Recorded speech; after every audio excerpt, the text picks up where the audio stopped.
کی جانا میں کون بھولیا کی جانا میں کون ہے بھولیا کی جانا میں کون او بھولیا کی جانا میں کون۔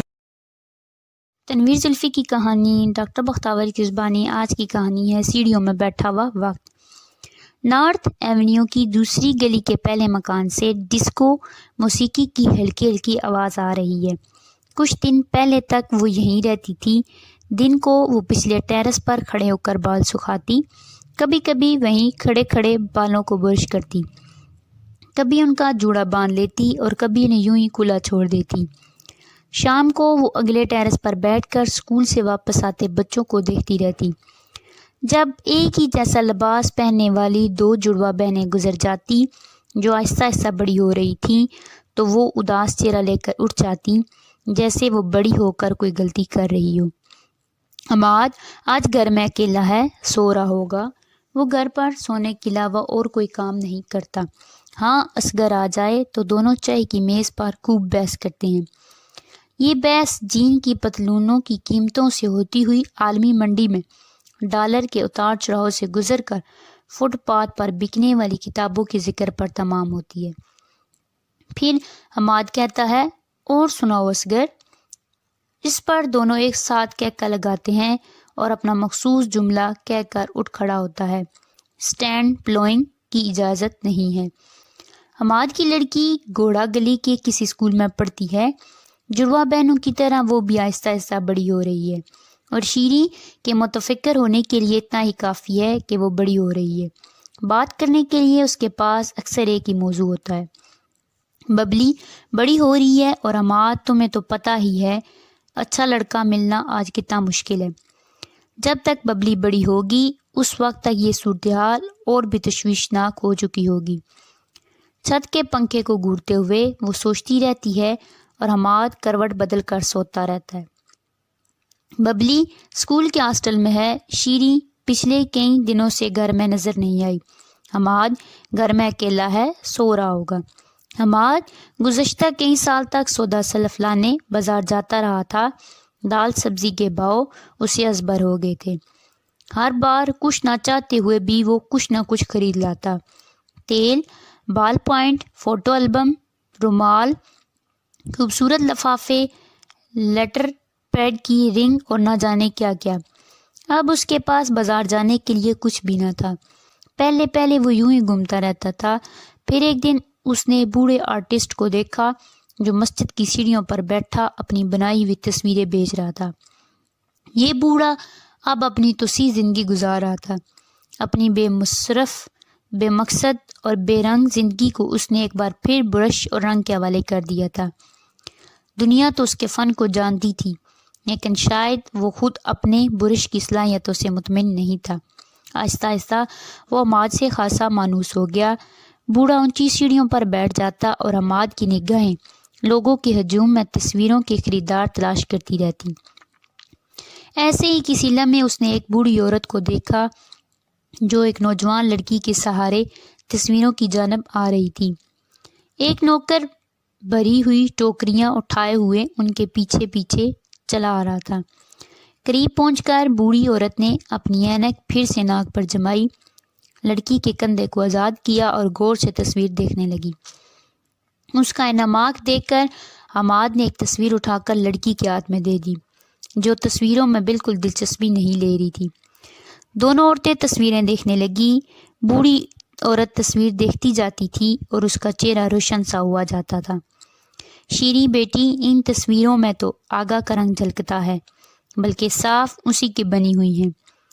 بوڑھی عورت نے یکدم یقین کے پہلے درجے سے دوسرے درجے میں قدم رکھتے ہوئے فیصلہ کن لہجے میں کہا، ہاں، آگا کی ہی ہیں۔ بوڑھی عورت کی بات سن کر بوڑھا مصور چونکا، لیکن بوڑھی عورت نے اس بوڑھے کو نہیں دیکھا جو اونچی سیڑھی پر تصویروں سے لاتعلق سا بیٹھا تھا۔ دونوں عورتیں چلی گئیں تو دونوں مرد اپنے اپنے ذہنی گوشوں کی آوارہ گردی کرنے لگے۔ بوڑھا مصور اپنے اس دور کی سنہری یادوں میں کھو گیا جب اس نے رضیہ کا پورٹریٹ بنایا تھا اور وہ کئی دن تک اس کے سامنے گھنٹوں بیٹھی رہی تھی۔ کالج کے برآمدوں میں کینٹین کے ٹوٹے ہوئے صوفوں پر گلاب کی روشوں پر اپنی رفاقت کے نقش ثبت کیے تھے۔ بوڑھا مصور اس وقت کو یاد کر رہا جب کالج کے سب لڑکوں اور لڑکیوں کے ہونٹوں پر ایک ہی داستان تھی، جس کے کردار کو وقت نے آج بھی ان سیڑھیوں کے پاس لا کھڑا کیا تھا۔ رضیہ اپنی ساری چاہت، سارا خلوص اور ساری رفاقت آگا کی جولی میں ڈالنے کے باوجود اپنا نہ بنا سکی۔ یہ رضیہ ہی تھی، ہاں وہی تھی، بس ذرا نقش اجلے اجلے نہیں رہے۔ اچانک عماد اٹھا اور لوگوں کے ہجوم میں انہیں دیوانہ وار تلاش کرنے لگا، لیکن شاید اپنی بوڑھی ماں کے ساتھ گھر جا چکی تھی۔ عماد کو یوں لگا جیسے اب اسے بازار آنے کی زحمت نہیں کرنی پڑے گی۔ بازار سے خریدی ہوئی وہ ساری چیزیں اسے بڑی حقیر لگیں، جنہیں وہ چاہتے ہوئے بھی خرید کر لے گیا تھا۔ کیا وہ شیریں کو اپنے گھر لے جا سکے گا؟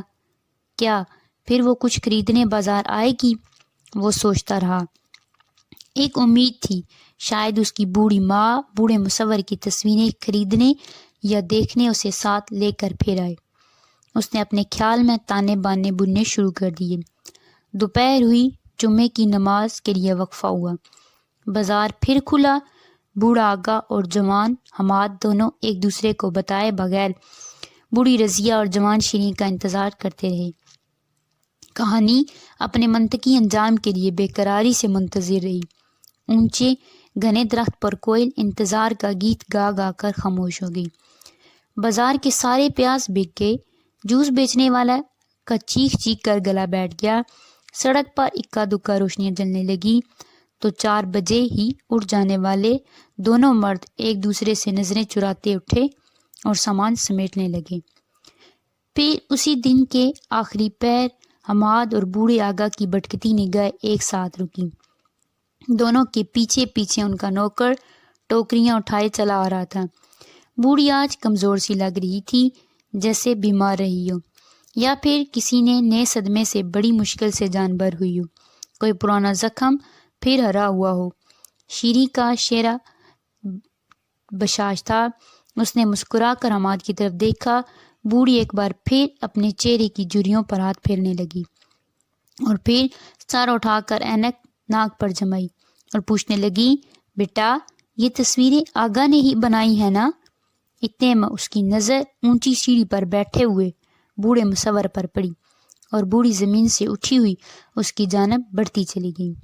آغا، رضیہ، کہانی کے بچھڑے کردار نئے کرداروں کے ساتھ سامنے آئے۔ بوڑھی رضیہ اور بوڑھا آغا گئے وقتوں کی باتیں کرنے لگے۔